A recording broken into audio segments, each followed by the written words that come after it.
Well, we're delighted with it. I think one of the great things about this evening has been not only 10 excellent stories, but has been 10 excellent deliveries. People told them very well.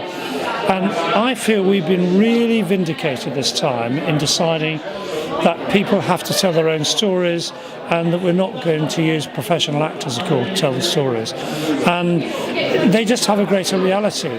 And by gosh, I mean, you were there, you saw it. Didn't they tell them well? All of them.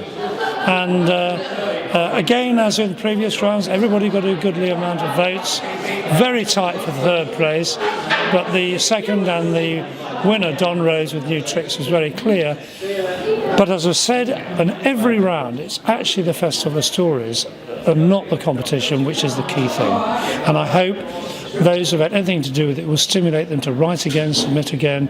And I won't say we hope, we certainly will do another edition of, well, we'll do Tail Spinners 3. It probably will not be for a year or so, but we're going to do it. The competition comes back because you see the desire, the value and the appetite for short stories in a festival like this, don't you? Yeah, it's enough to make me want to write one. Well, I have written them in the past, and actually my experience of writing, although most of my writing has been with Richard Avery writing drama scripts, a short story is the most difficult thing of the lot. You can get away with a longer in a novel. You can't in a short story. Every single word has to count.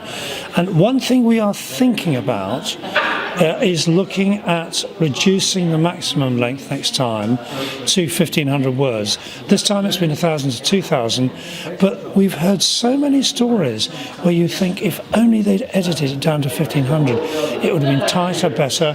Listening to people in early rounds, I thought, yeah, this is good, they could be a winner. And then somehow it just goes on a little bit too long. So we're thinking about that. We haven't made a decision, but we might just do that to make people really tighten up on the stories. Overall, how would you sum up Tail Spinners 2 2018? Well, we're delighted with it. It's great. It's been a lot of hard work, and we're so grateful for all the volunteers. The ladies in the village hall have turned out to make tea and coffee, notably Swanland on a terrible, wet, icy evening 10 days ago, and the volunteers here in the East Riding Theatre, and it couldn't function without them, so I'm very grateful to them. We're delighted the way it's gone.